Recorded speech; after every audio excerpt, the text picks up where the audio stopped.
Kalian tahu nggak, teknologi sudah sangat mempengaruhi sendi kehidupan di banyak bidang. Perkembangannya juga semakin pesat loh. Nah, di sini saya akan membahas mengenai seputar iptek.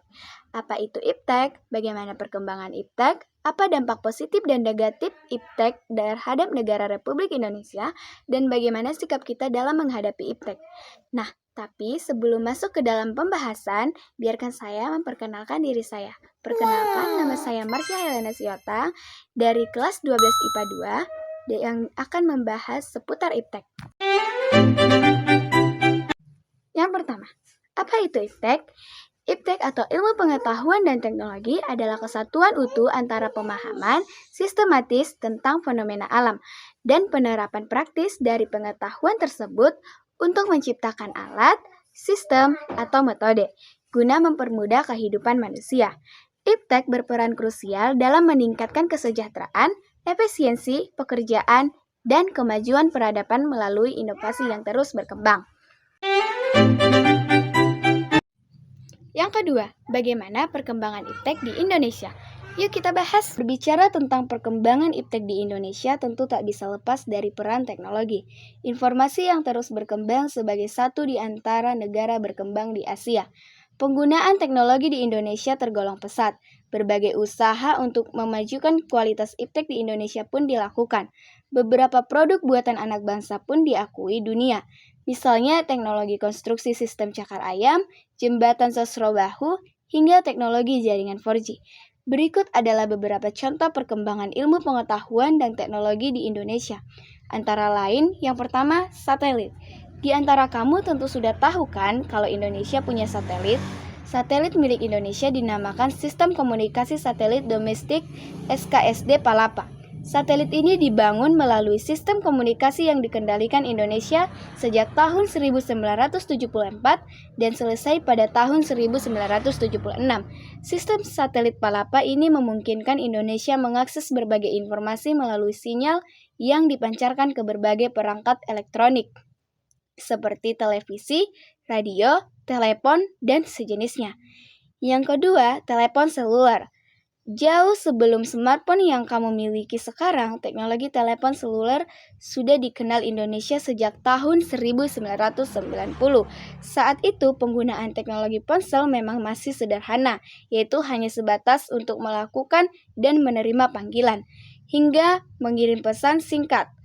Awalnya jenis telepon seluler yang dipasarkan di Indonesia berteknologi sistem, namun karena memiliki kelemahan yang tidak dapat menjangkau daerah terpencil, telepon seluler pun beralih ke teknologi sistem global atau GSM.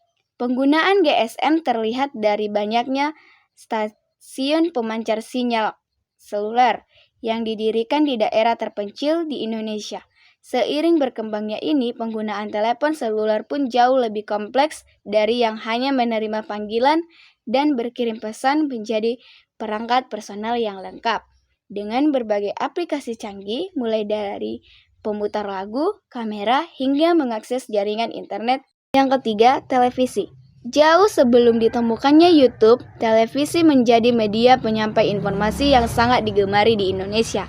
Perkembangan teknologi siaran televisi bermula dari ditemukannya alat teleskop elektronik oleh seorang mahasiswa dari Berlin yang bernama Paul Niko, yang menggunakan teleskop elektronik tersebut untuk mengirim gambar tanpa kabel dari satu tempat ke tempat lainnya.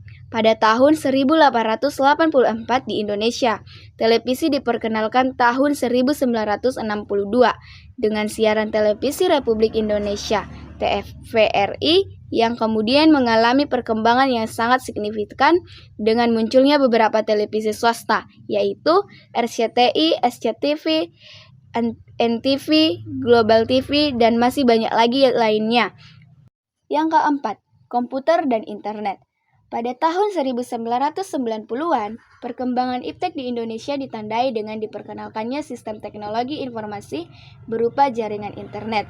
Internet memanfaatkan jaringan berbagai komputer yang terhubung secara langsung. Jaringan internet dapat digunakan untuk mengakses berbagai informasi yang dibutuhkan oleh masyarakat di bidang bisnis telekomunikasi dan pendidikan. Sebagai contoh, adanya fasilitas chatting, komunikasi langsung, dan dengan ditemukannya teknologi voice on. Di jaringan internet, kita semua bisa melakukan pembicaraan telepon jarak jauh dan sambungan langsung internasional yang mudah dan murah di bidang perdagangan, bisa juga membuat situs internet website untuk mempromosikan produk dan jasa di internet. Selanjutnya, produsen dan konsumen bisa melakukan transaksi dagang atau aktivitas jual beli produk dan jasa melalui jaringan internet. Yang ketiga, apa sih dampak positif dan negatif iptek terhadap negara Republik Indonesia? Yuk kita bahas. Pengaruh positif kemajuan iptek dalam negara Indonesia dalam bidang sosial budaya antara lain mendorong peningkatan potensi suatu daerah, persebaran informasi yang semakin mudah, masyarakat bisa saling terhubung tanpa batasan ruang dan waktu. Pengaruh negatif kemajuan iptek dalam negara Indonesia dalam bidang sosial budaya antara lain adanya perubahan tata nilai kehidupan dalam masyarakat, meningkatnya kenakalan dan kriminalitas di Indonesia, adanya kesenjangan sosial, dan masyarakat cenderung bersifat individualis. Pengaruh positif kemajuan iptek dalam negara Indonesia dalam bidang politik antara lain berkembangnya kebebasan berpendapat dan nilai-nilai demokrasi, kemunculan berbagai partai politik yang mewakili masyarakat, adanya transparansi kegiatan berpolitik, berbangsa dan bernegara, terjadinya kontrol politik atas kinerja pemerintah. Pengaruh positif kemajuan iptek dalam negara Indonesia dalam bidang ekonomi antara lain meningkatnya kesempatan kerja, meningkatnya peluang negara untuk memperoleh devisa, membantu pencapaian kebutuhan hidup masyarakat, makin banyaknya peluang investasi asing dan penanaman modal, dan mendorong munculnya usaha kreatif masyarakat yang berkualitas. Pengaruh negatif kemajuan iptek dalam negara Indonesia dalam bidang ekonomi antara lain pengangguran bagi tenaga kerja yang tidak memenuhi kualifikasi, meningkatnya sifat konsumtif, dan kesenjangan sosial antara si kaya dan si miskin semakin meningkat.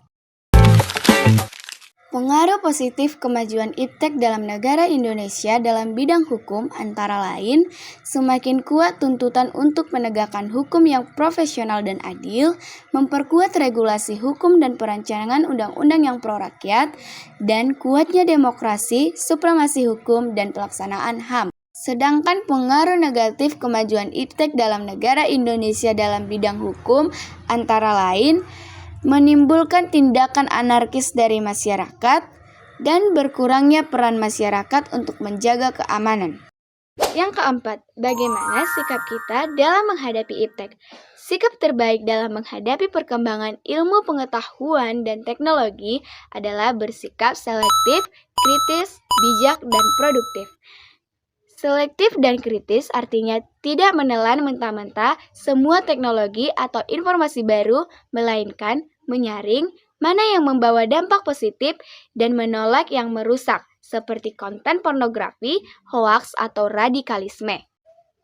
Bijak dan produktif artinya memanfaatkan teknologi untuk meningkatkan kualitas hidup, belajar, dan bekerja, bukan untuk menyalahgunakan atau kecanduan. Kita perlu menerima inovasi yang bermanfaat positif bagi kehidupan sambil memfilter dan menolak dampak negatif berdasarkan nilai-nilai Pancasila, budaya, dan agama, serta menggunakannya secara bertanggung jawab. Sekian video saya. Bye-bye.